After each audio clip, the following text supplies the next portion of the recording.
Our most loving Heavenly Father, we thank Thee so much for this beautiful day and for the good night's rest that we had. And we're thankful, Father, that we can come together to study Thy Word, to be with brothers and sisters in Christ, to share common love for Thee.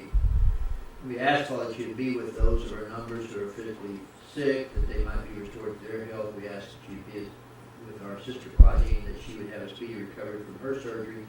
And also we ask that You would be with our sister Maxine as she's suffering from pneumonia, that she might also be healed quickly, that she can be able to come and be with us again. And those of our numbers that we may not be aware of, that are physically sick, we ask that You be with them, that they might be restored to their health. We're thankful, Father, that we can come together to study Thy Word, and we ask that as we look at the book of Nehemiah, that we might have a full understanding of those things that You want us to know, that we might be the kind of Christians that You would have us to be. And we're thankful for John and his willingness to prepare. We ask that You be with him, that he might have a ready recollection of those things he studied, and be with each one of us, that we might open our hearts and participate fully in the class. These things we ask in Jesus Christ's holy name. Amen. Amen. Okay.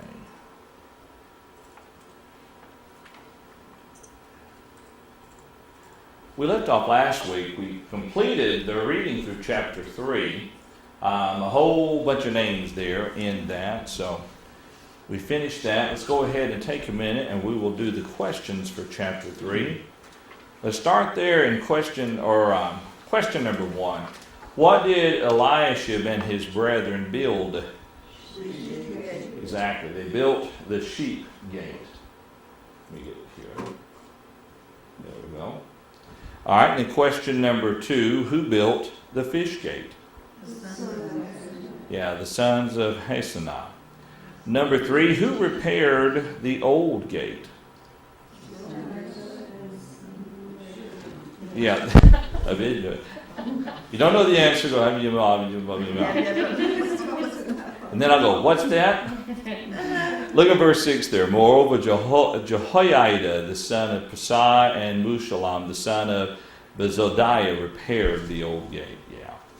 Who repaired the residence of the governor of the region beyond the river? Say that again. Mirma. Okay. All right, notice there in number 5. Who made repairs with his daughter? Okay. Notice there in number 6, who repaired the refuse gate?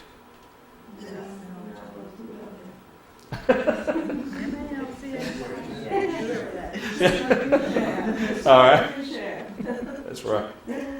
All right, number 7. Who was the, quote, leader of half the district of Beth Zur? Okay. And number 8, who made repairs beyond the horse gate? The priest did, that's right. Mm-hmm. And then let's look at number 9 there. After them, blank, the son of Emer. Yeah, Zadok, the son of Emer, made repairs in front of his own what? House. And after him, Shemaiah, the son of Shechaniah. Okay. The keeper of these gates made repairs. All right. For those who are watching at home, if you don't have a copy of these questions, you can download them. The link is found beneath the video window. Okay. Let's step on into Nehemiah chapter 4. Any questions or comments about 3? I do think we have extra copies right here. I'm supposed to. You are. Okay.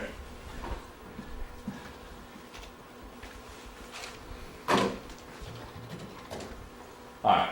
So they've gone through and they have either rebuilt or repaired the holes in the temple, essentially. And in a little bit, we're going to read about Sanballat and others. They're going to observe that the holes in the temple were basically now repaired, or not the temple, but the walls, the holes were repaired. And so which essentially made a fortified city. Now, we've talked about this before. Did Nehemiah and the people of Judah have Artaxerxes' permission, the king's permission to rebuild the walls? Absolutely. They had his permission. But Sanballat and others, we're talking about others of Samaria, possibly, one scholar kind of suggested that, and we'll see the breakdown here a little bit farther, a couple different nations here, that pretty much Jerusalem was surrounded. And I didn't bring a chart up this morning here, but if you were to go back and look at a map there, if you'll recall that while Judah was the people of God and was supposed to have been faithful unto the Lord, there were always nations around them that did not follow him. And these nations would oftentimes influence him, or not him, but influence those of Judah and Israel. So right now, Judah, or the city of Jerusalem, is not the center of a mighty nation. Jerusalem is just another city in the kingdom of the Persian Empire. And he has allowed the people to come back and rebuild and go back to their homes and so forth. But now it's not the southern nation of Judah that the other countries here have the right to take over. Because now they're under the protection of the Persian king. But this still doesn't change the way that the people surrounding Jerusalem would look at the people. They would still upset them and they would be disturbed, because here you have a city that you might think of it this way. Maybe they viewed Jerusalem as a city that they could loot anytime they wanted to. There was nothing special about it. It was torn down. They could go in and out and do whatever they want. Now the walls are up and it's being rebuilt. And so this is disturbing them and upsetting them as a result of this. Any thoughts or comments about that? All right, what I'd like to do this morning is start reading there in Nehemiah chapter 4. And in our reading here, let's take a moment and read down through... Dale, I'm going to have you to start if you would. And let's read verses 1, 2, and 3. But it so happened when Sanballat heard that he was rebuilding the wall that he was furious and very indignant and mocked the Jews. And he spoke before his brethren in the army of Samaria and said, "What are these feeble Jews doing? Will they fortify themselves? Will they offer sacrifices? Will they complete it in a day? Will they revive the stones from the heaps of rubbish stones that are burned?" Now Tobiah the Ammonite was beside him, and he said, "Whatever they build, if even a fox goes up on it, he will break down their stone wall." Okay. All right, let's go back here to verse 1 now.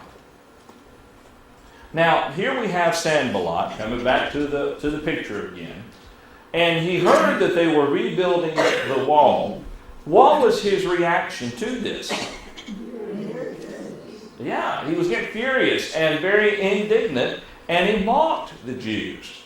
And you kind of imagine that, some kind of maybe storming around in his little area there, and he's just frustrated and just, how dare they rebuild the walls, and how dare they do this and that.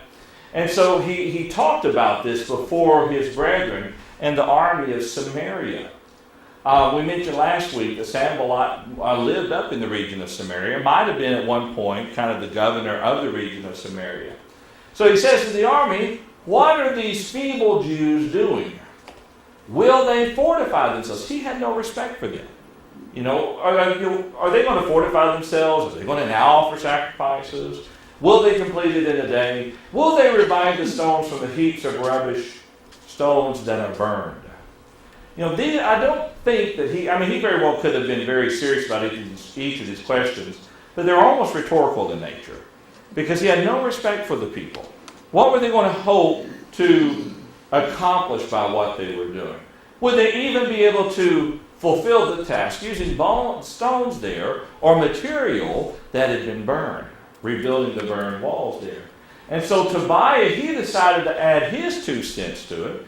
Maybe he was reassuring Sanballat. Maybe he was just jumping in on the discussion here. He said, well, whatever they do, even if a fox comes up and gets on it, it's going to fall down.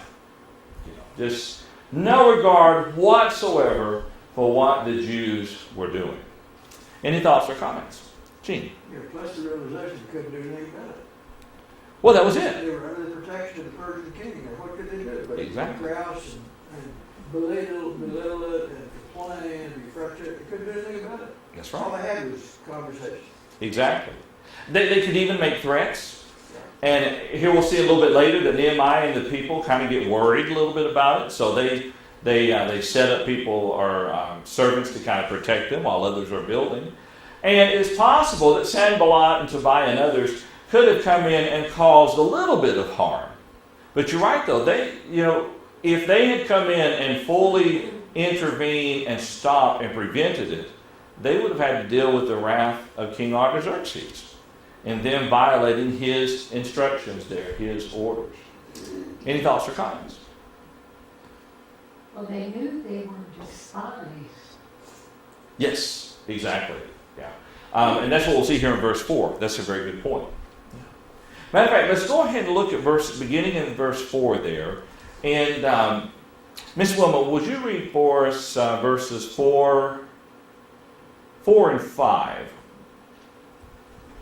Hear, O our God, for we are despised from the reproach on their own heads, and give them as plunder to the land of captivity.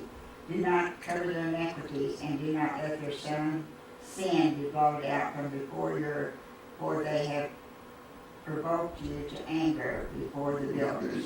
Okay. What we have here, it seems a little bit odd within the placement of the context, but we have an insertion of a prayer by Nehemiah. It's not even in quotes where Nehemiah says, "And I prayed to the Lord."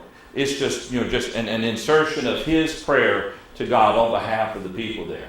And in that, as Sister Doris pointed out, he says, "Hear, O Lord, God, our God, for we are despised." He recognized the attitude of Sanballat and Tobiah and the other inhabitants around the area. Now, we have to keep in mind, of course, anytime we read a biblical account, that 9 times out of the 10 is leaving out a lot of extraneous information there. In other words, it's not as if, I guess it could happen this way, but it's not as if Sanballat is kind of venting and all of a sudden Nehemiah knows about it and prays. More than likely, what we're looking at is a prayer that was spawned by the result of Sanballat's and their actions against him coming down. He may have received direct word from Sanballat saying, "You better stop what you're doing." And maybe he heard the very words that Tobiah heard there. Maybe that was the message that was sent. But the point is, they knew that in the eyes of the people surrounding Jerusalem, they were despised. And so he says, turn their reproach on their own heads and give them as plunder to a land of captivity. So Nehemiah is asking the Lord to basically do to the Samaritans and others who were attempting to hinder their process to bring their reproach upon their own heads, to make them pay, to let them receive the just reward for what they have been doing. And not to look past their iniquity. Don't cover their sins up. Let their sins be fully well known, because they have provoked you to anger before the builders there. Any thoughts or comments? Is it possible that we, in our lives as Christians today, would likewise face similar hindrances to those who would attempt to hinder the work that we are doing for the Lord, even within our own lives? Absolutely. It's possible. We got to exhibit the same diligence that is talked about in the next verse. That's right. They finished the work because they had a will to work. Exactly right. Who, do you think, sometimes could be the greatest hinderers for the cause of Christ and the work of the local church? Individuals. We are. Or we can be, I should say. Exactly. And we've kind of talked about this before. It is more than likely not likely that some teacher from a denomination will boldly come through the doors and say, "Hey, I've got a new teaching for you. Why don't we sit down and change your ways?" The majority of the time, it comes from within. And it's kind of like the walls here. They're building the walls up, and we may view that there are walls around us, but if those walls have holes, that's how the error will come in and attack from within, and not so much the dangers from without. It is our individual lives, though, where the danger from without really begins to play a greater threat. And when the influence of without begins to attack us individually and we succumb, then that begins affecting the local church and its work as well. So, but yes, there are those out there who would want to see the work stop and our faithfulness unto God squelched. Okay? Any thoughts? Yes, Ron. Verse in the New Testament to back up what you were saying in 2 Timothy 3:12. Yes, and all you who desire to live godly in Christ Jesus will suffer persecution. Yes, exactly. Yeah. We will. If we're living it daily, we're living it in front of people, we will suffer. And I think as John makes the point that the world did not know the Lord, neither does the world know us. And you think about even in 1 Peter chapter 4, the people of the world will think it strange that we don't run within the same excess of riding, etc. They'll make fun of us. But what is interesting within that context there, he says that they will be judged by God. Just like Nehemiah is saying here. Those who do persecute will face the wrath of God. Okay. G? Well, the word that what Ron read just a minute ago, know, the word know, Mm-hmm. I think probably might be defined there as understand. That's a They good will not understand us. Yeah. They will not know us, but what it means is they won't understand us. Yeah. It's a good point. And they don't. They don't. Someone who chooses to follow the path understands. Someone who does not choose to follow do not understand. Yeah. And that's where we kind of have to be careful sometimes in the way that we approach the world. We cannot approach the world from a, well, this is obvious, why can't you see it position? Because to them they don't. They don't see it. And you would not go up to your next door neighbor who is off carousing and doing things like that in the same manner as you would approach a brother who was doing it. Because a brother who's doing it knows better. A brother who's acting foolishly and engaging in sin, he knows better. Although, and you still go with both with love, but you can go up to the brother and say, you know better. What are you doing? Why are you doing this? Well, if you've got a next door neighbor who's not a Christian and he's not been taught the Bible and he's doing whatever, you wouldn't go over to them necessarily and say, what are you doing? How can you be doing this? You would approach a little bit different matter. The reason why I say that is, who, when you look at the life of Jesus, who was Jesus most, I don't like the next word, but most firm with in the directness and the harshness of his teachings? The Jews, exactly. It wasn't the woman who was caught in adultery. His words were very simple, very direct. Where are your accusers? Neither do I accuse you. Go and sin no more. He wasn't condoning her behavior. But the problem was not her at that point anyway. It was the Jews. They knew better. And they were perverting the law. They were making commandments of men. And even when you look at the Apostle Paul, when he stood there at Areopagus, he just said, what are you doing? You're a bunch of idiots. Why are you worshiping this rock and this tree? You're dumber than dirt. He didn't do that. He approached in a different manner than he approached Peter when he charged Peter with the hypocrisy that he did according to Galatians. So just a little minor point, but sometimes even in the way that we approach people, we could end up being a hindrance to the work of the church. Any thoughts? Okay. All right, let's start there with verse 6. And Gene's right. They really get after the work here. So, Ms. Rita, if you would there, read for us beginning in verse 6 and let's go ahead and read down through verse 9, please. So we built the wall, and the entire wall was joined together up to half its height, for the people had a mind to work. Now it happened when Sanballat, Tobiah, the Arabs, the Ammonites, and the Ashdodites heard that the walls of Jerusalem were being restored and the gaps were beginning to be closed, that they became very angry. And all of them conspired to come together and attack Jerusalem and create confusion. Nevertheless, we made our prayer to our God, and because of them we set a watch against them day and night. Okay. All right.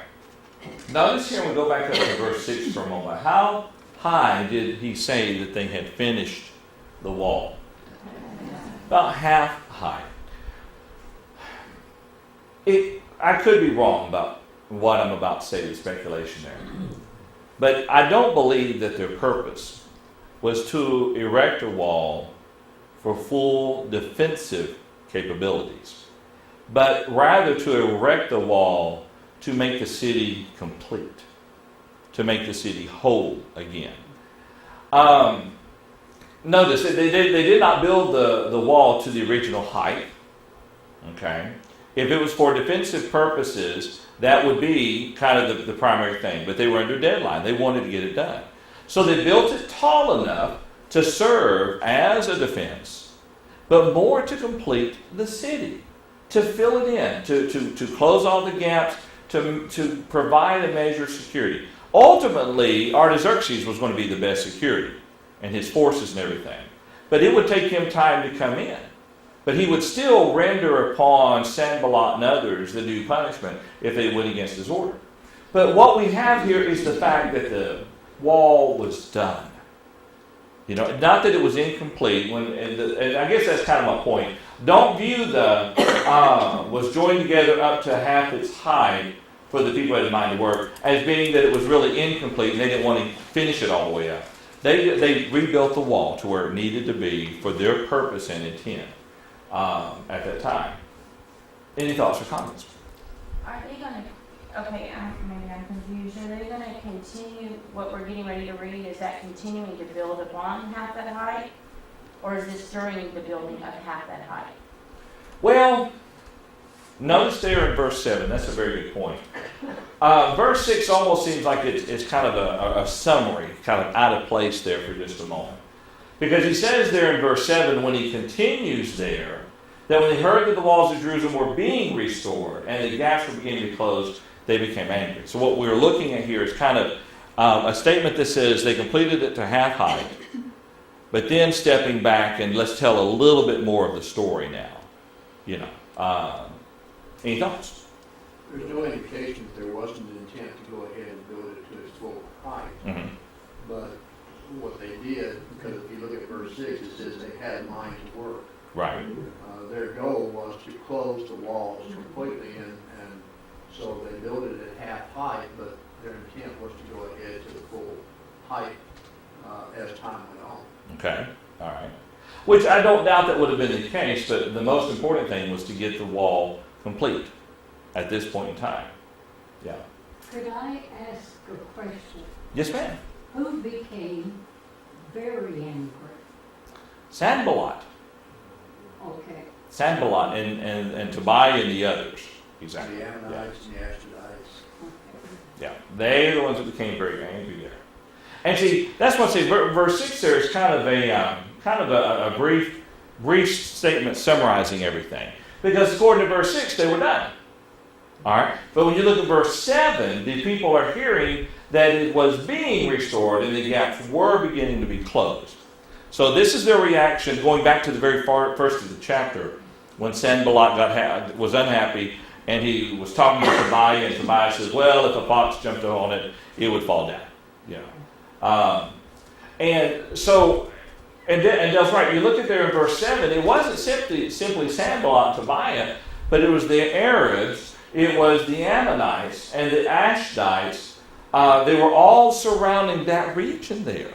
The Ammonites, that area of the land, was inhabited by the descendants of one of the sons of Lot. Okay, one of his, the sons produced by the daughters there. One of the two of them was the father of the Ammonites. That was father of the Moabites. So you had people who were still living in the Ammonite region, and people still living in what was Ashdod, referred to here as the Ashdodites. And when all of them heard that, hey, they're working. The walls being rebuilt, the gaps are being closed. They became very angry with that. And they conspired to come down and attack Jerusalem and to create confusion. It would only take it one time. If they could come in, attack Jerusalem, and really cause a lot of fear, at least in their mind, a lot of fear and heartache, people would stop. There's no point doing this any longer.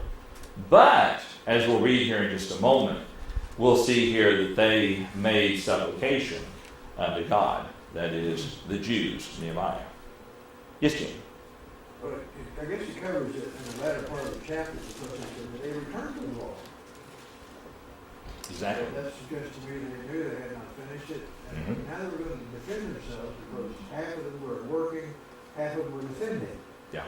So the wall was not, the height was not, the wall was not complete to the extent that it should be, so we went back to the wall, according to that part of the chapter. Continue the construction process on it. Yeah.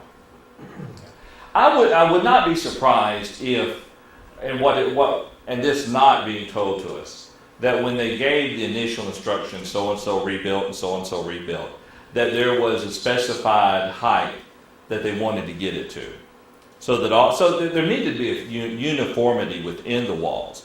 And so if you had someone that built it up to 6 feet, his section, and someone else built their section up to 9 feet, you wouldn't have a uniformity within the wall there. So it needed to be uniform. And I would be surprised if they gave them, all right, we're going for this goal right now. And then we'll continue building on it and get it higher, And many times we think about a wall, I think about, there is there down on Danforth as it crosses or approaches Boulevard or Broadway and then crosses Boulevard, there's a cemetery there. Where Jared's father is buried. And there is a rock wall that goes around a good portion of that cemetery. It's probably maybe about yay thick. That's kind of what I think about when I think about a wall. But we're not looking at that. It was probably considerably thicker, more robust. If it was going to be large enough to actually people live in, you'd have to have it, considerably wider for that. So it wasn't something simple that they stacked a couple bricks up, and mortared them in place and said, hey, we're done with our portion of the wall. It's a lot of work on it. Okay? I think we have to keep in mind here that there were enemies all around them. In verse 9, specifically brings the point out that once they got this wall built, the first thing they did is they put guards up. Mm-hmm. So they need the wall closed in to protect them as much as possible. So rather than build part of it all the way up, and then another part, they got the whole wall built to enclose the Jerusalem, the temple, and then they put watchmen up to watch for the enemies. That's right. To get them prepared in a defensive manner there. Yeah. Okay. All right, and let's see. We read to verse 9. Nevertheless, he says, we made our prayer to God, and because of them, we set a watch against them day and night. I think this was still during the 51-day process. When they, at some point during the 51 day when they're rebuilding, they hear of this. And so they come down. I don't think that they, without the knowledge of Sanballat, got it completed to half height and then kept on building. I really think that a lot of this, what we're looking at here going on, was during the 51-day process that it took them to complete the building of the temple there. And they were worried about it. And so they prayed to God. And notice, God didn't come to their rescue as he had in times past. He said, no problem. I'm going to put this moat around the city of Jerusalem and put fire in it, and they can't get to it. But no. They prayed to God. He would deliver them, but they had to do their part. And so, as was said, they set a watch against them day and night. All right. Any thoughts or comments? I like that verse because it gives you an example of praying to God, but taking on the personal responsibility to do what you can do. Exactly. You still have to set a watch. Still have to do our part. Yeah. And that's what Peter says. The devil goes about like a roaring lion, seeking whom he may devour. So we are to be vigilant or watchful. Yeah, that's right. God gave us a brain and we need to use it. Absolutely. That's exactly right. You know what happens to Play-Doh when you leave it unopened and you don't play with it? It's very hard. Our brain's that way. If we don't use them, we leave just open to anything, they're going to dry up. And all right, maybe not the best analogies. All right, let's continue our reading here, and let's start with, let's see, we read down to verse 9. Miss Rita, Sister Smith. Stewart. I think I've done that before, haven't I? Yes, they're both sides with the same letter, so. You were so understanding. That's right. And I think there's a T somewhere in both Yeah, both yeah. names there. Okay. Sister Stewart, would you mind be reading for us verses, let's do 10, 11, and 12, please.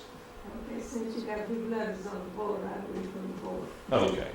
Then Judah said, the strength of the laborers is failing, and there is so much rubbish that we are not able to build a wall.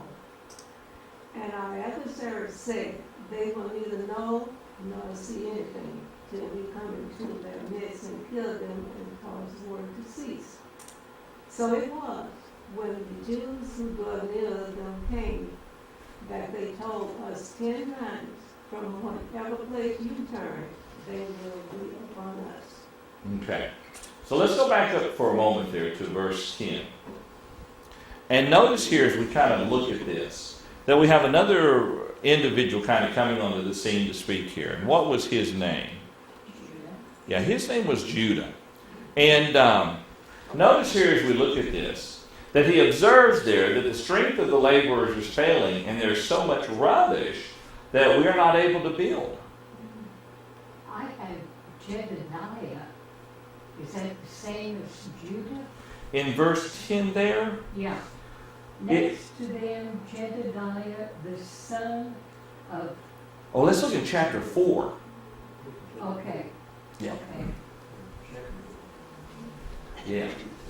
Yeah. Now, remember, they didn't have a clean slate to work with when they began building, did they?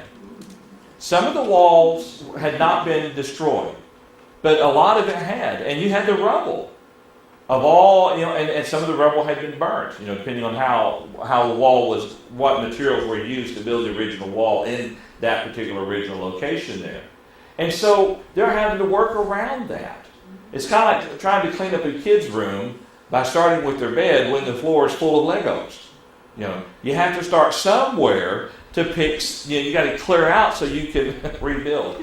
And so here in verse 10, this is what they were facing.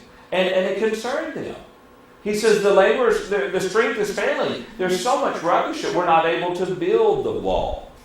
So this is what I'm saying. I said, well, I really think this is all taking place during the 51-day period. The struggles and trials that they faced with this. So in verse 12, it was when the Jews who dwelt near them came, they told us 10 times. I skipped a verse, didn't I?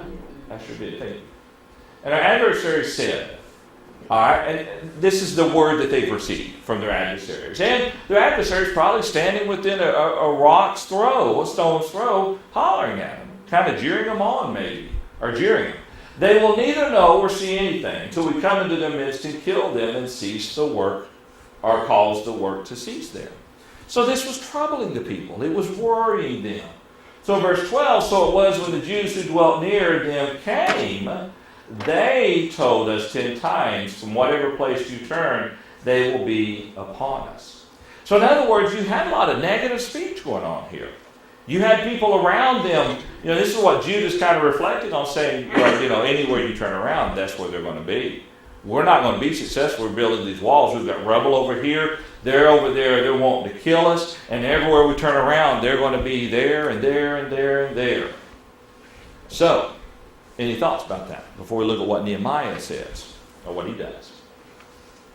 Look at verse 13 now. And Brother Gene, would you mind reading for us there in verse 13? And let's read 13 and 14, please. Therefore I positioned men behind the lower parts of the wall at the openings, and I set the people according to their families with their weapons, their swords, their spears, and their bows. And I looked and arose and said to the nobles, to the leaders, and to the rest of the people, do not be afraid of them. Remember the Lord is great, and the Lord is great and awesome, and fight for your brethren, fight for your brethren, your sons, your daughters, your wives, and your families. Okay. Now, go back up to verse 13 here with this. So, Nehemiah realizes that the people are getting worried. Sanballat's threat, Tobiah's threat, and threats of the Ammonites and the Ashdodites, they're all coming to their ears, and you've got the naysayers out there. So he decided to position men behind the lower parts of the wall. At the lower parts of the wall, Jerusalem was kind of built up on a hill. All right, and so, and I don't have a chart ready for this, but kind of imagine kind of built up on a hill, and so you had the walls here that they were attempting to rebuild and so forth. And so he says, I positioned men behind the lower parts of the wall at the openings, and I set the people according to their families with their swords and their spears and their bows. So he's putting some people there in a position to provide protection, to kind of help prevent these people from coming in to cause harm. And so when I looked and arose and said to the nobles, here's what he says. He says, don't be afraid of them. Remember the Lord, great and awesome, and fight for your brethren, your sons and your daughters, your wives and your houses.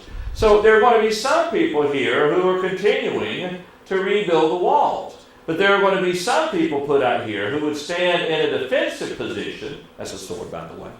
Who would stand in position there, and they would defend the individuals who were rebuilding the walls. And he tells them, don't be afraid. You are fighting. Or he says, remember the Lord. He's a great Lord. He's an awesome Lord. And you're fighting for your brethren, your sons, your daughters, your wives, and your houses. In other words, he's giving them a pep talk and telling them, you stand here and you defend your household, and God will be on your side. Any thoughts or comments? That's pretty strong language, and it's also, sort of fortifies us when we think about God is with us. And then you throw the families in there, Yeah. That just really solidifies everything, I think. And in a similar way, do we not fight for our families today? Exactly. Yeah. And our Lord God, who watched over them, he is still just as great, and he's still just as awesome, if you would.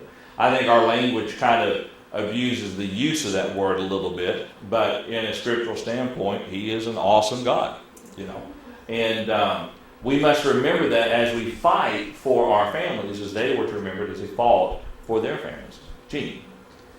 Yeah, it looks like in the sense of continuance that what he's recording here actually occurred prior to what's in verse 6. It is. Yeah. That's what I said, It's an inserted part of the process, even after he mentioned the conclusion. Yeah. That's what I said earlier. Verse 6 here is kind of a summary statement of everything that's going on during this process. He states it, and then he says, now here's essentially what happened. Let's unfold the story there. Yeah. All right, any other thoughts? I'm not sure why the New King James Version leaves out the statement on the higher places, because this is where the families with the swords and the spears and everything was placed up on the higher places, so they could actually shoot down at the enemy as the enemy approached. Looking at verse 13, when he says, therefore I position them behind the lower parts. Right. And the King And James says, therefore said I in the lower places behind the wall and on the higher places. yeah, that's where he set the people, their families, and everything. Well, and here you'll notice the King James has behind, whereas the New King James says behind the lower parts of the wall. And I said people according to their family. That's a very interesting difference there. The American Standard Version renders it as this. Therefore I set in the lowest parts of the space behind the wall, in the open places, I set there the family after their families with their swords and the spears there. So that's considerably different from the King James as well. It might have been just the way that the translators viewed this particular word here when he says, let's see, and on the higher places here. Interesting. Wouldn't be because the higher places would be the exposed places, the open places. Maybe that's why they changed it to open. Well, if you look at the statement there, men were placed behind the lower parts of the wall. Yes. Families were placed with their swords, their spears, and their bows. And if you look at the King James, you can assume that the families were placed up on the higher parts of the wall. Okay. It was safer up there. Right. And those with the spears, the swords could, because it's difficult. In fact, if you look at any movie today, and if you were in wartime or anything, where's the most advantageous point for you to defend yourself? Up on the highest point. Exactly right. Yeah. The enemy looking up has a much more difficult time attacking. Yeah, and if we have come back to our illustration of Jerusalem being up on a mountain there, or up in elevation there, and you had the walls or towers, whatever had been left behind there, and that which they were rebuilding. If you had the families up here with their swords and so forth, a lot of them, it would kind of even make the people down here think that they have. I don't know why I wrote 9. Anyway, it would make the people think from down this here that there is a greater army up there, and you're right, it would be a more strategic standpoint to fire their arrows or spears as is necessary. But from a tactical standpoint, it would say, hey, we've got a lot of people up here. Think twice before you come.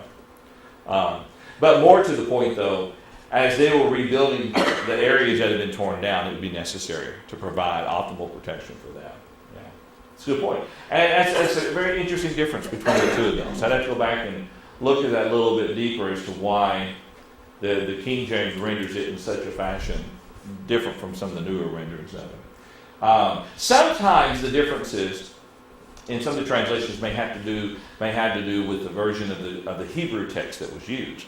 But the King James and New King James uses the basic same Masoretic Hebrew text. And so oftentimes if you see a variation in the translation, there was something found since 1611 between that point and now that justified an alteration in it, or maybe even a changing in the meaning of an English word used there. But yes, Ms. Doris. We don't have swords, we don't have spears, and or bows. But we have God, who will protect us when we need it. We do, but we do have a sword. Yeah, it is sword shaped and spirit. right like this. I'm not an artist. That's supposed to be a Bible. Yeah, I need to come down like that.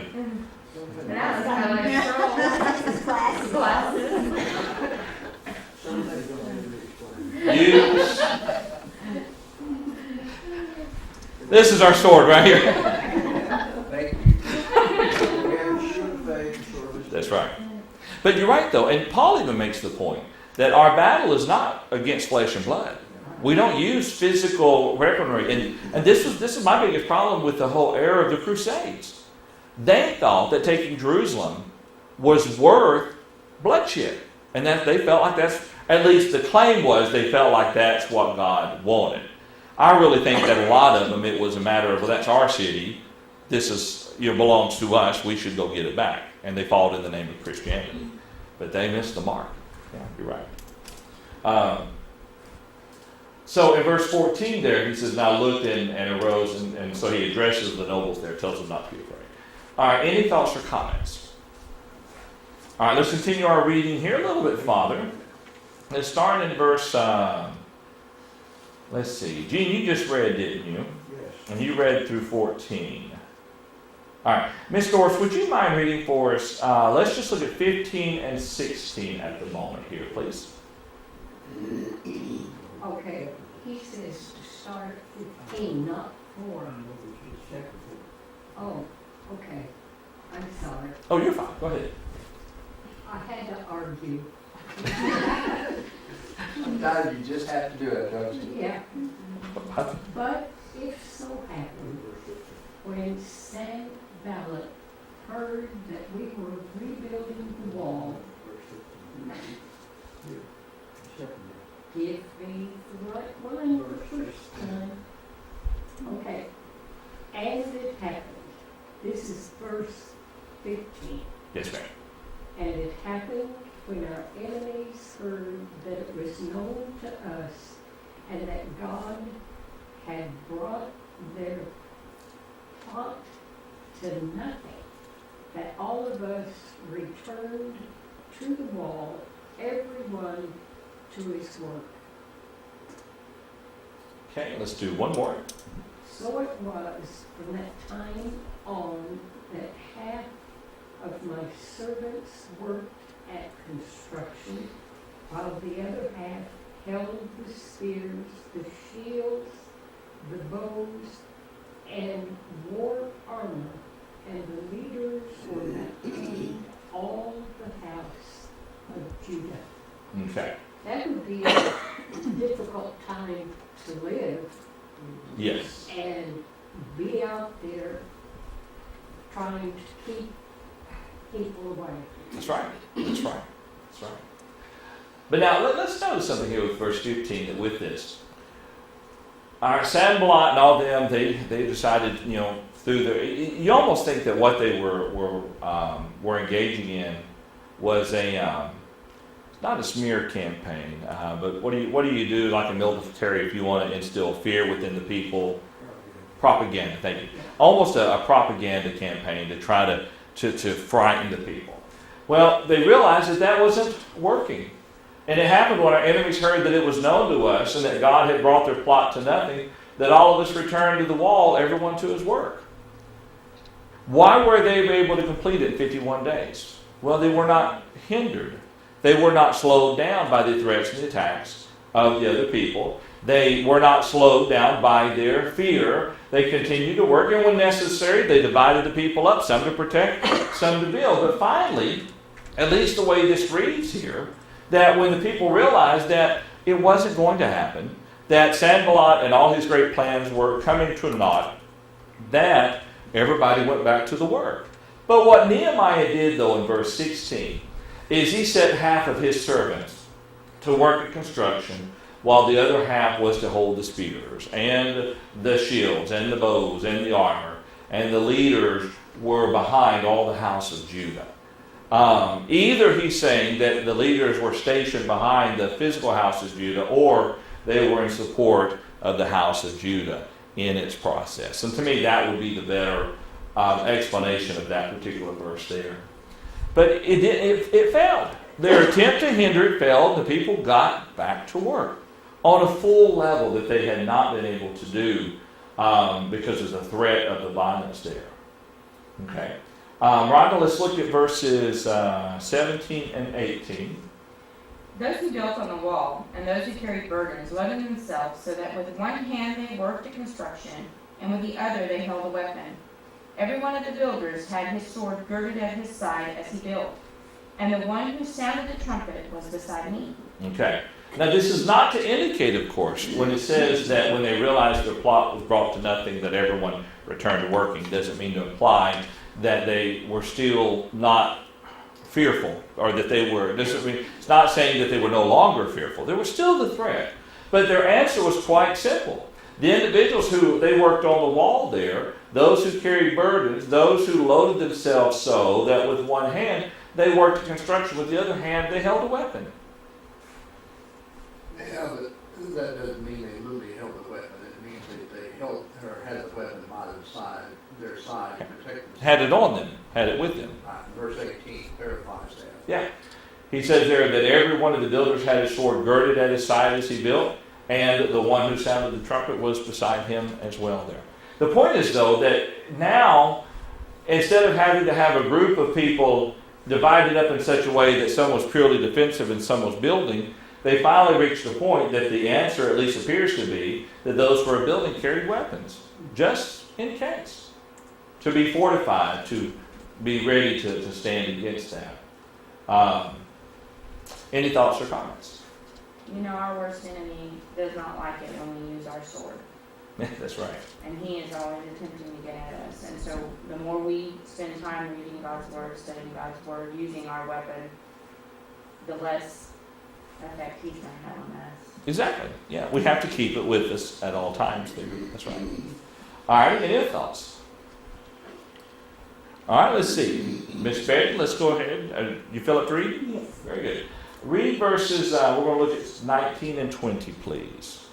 Then I said to the nobles and the rulers and the rest of the people, the work is great and extensive, and we are separated far from one another on the wall. Wherever you hear the sound of the trumpet, rally to us there. Our God will fight for us. Okay. So, again, as we said, there's still concern, and there's always still the possibility. And so his instructions were very simple there. All right, you think about it. We talked a couple weeks ago and how long the wall was, kind of looking at the image there that we had.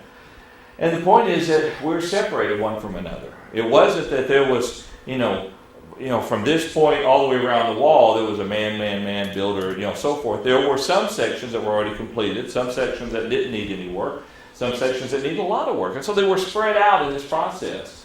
And so he gave them these simple instructions. If you hear the sound of a trumpet, you head towards that sound.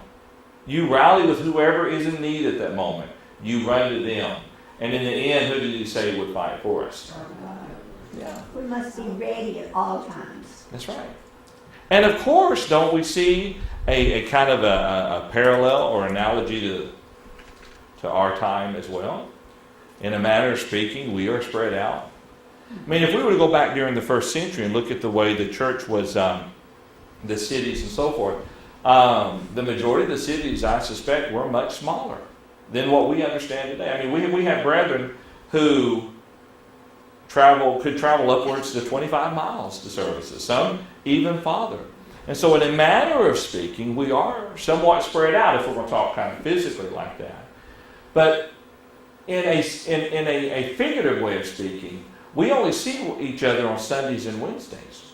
And so our lives, we are spread out from one another. We need to be there for one another and not be afraid to sound the trumpet, so to speak, when we need help and assistance. And if we don't call to people, they don't know. That's so exactly we have right. to share. That's right. People aren't very good at reading minds. No. Rhonda is. Only my mind. Haven't figured that one out yet. But we can't read minds, and so we must not expect people to. All right, tell you what, let's do. Let's go ahead and read the last couple of verses here, and this will actually finish the chapter up, and we will conclude this, continue this with our questions next week there. Let's see. Let's start in verse 21, and Betty, you read it now through 20. Rod, if you would start at 21, let's take us to Florence, sorry. Let's go 21 through 23, please. So we labored in the work, and half of them held the spears from the rising of the morning till the stars appeared. Likewise, at the same time said I unto the people, let every one with his servant lodge within Jerusalem, that in the night they may be a guard to us, and labor on the day. So thither I nor my brethren, nor thy servants, nor thy men of the guard which followed me, none of us put off our clothes, saving that every one put them off for washing. Okay. So you'll notice here, beginning in verse 21, as we kind of pull this to a brief close here, that they continued to work. Half of the men held the spears from daybreak until the stars appeared there. We still had some, as he talked about earlier, his servants and so forth who were working. But in general, though, the work continued. It was not hindered or slowed down. And at the same time, he said, let each man his servant stay at night in Jerusalem, that they may be our guard by night and a working party by day. So now they were going to be dwelling in Jerusalem, so they could be protectors, so the work could continue and they did not have to worry about security. So neither I, my brethren, my servants, nor the men of the guard who followed me took off our clothes, except that everyone took them off for washing. In other words, they were creating a situation where they would not be vulnerable, where they would always be ready, always be watchful. Again, what was it, 51 days that it took to build this wall here? 52 days, thank you. 52 days. And so there was no room for slacking. No room for slacking whatsoever. Okay, well, let's go ahead and plan next Tuesday morning to do the questions. And we'll go through these and then step on into chapter 5. Any other thoughts or comments? All right, if you would, let's go ahead and I'll ask Gene if you would to dismiss us here in a word of prayer. Our gracious Lord, we thank Thee for this opportunity we've had as our children together to study that Word and be encouraged by the lives that thy people have lived through the ages and their dedication to Thee. Pray, Father, that be with us as we leave here, that we'll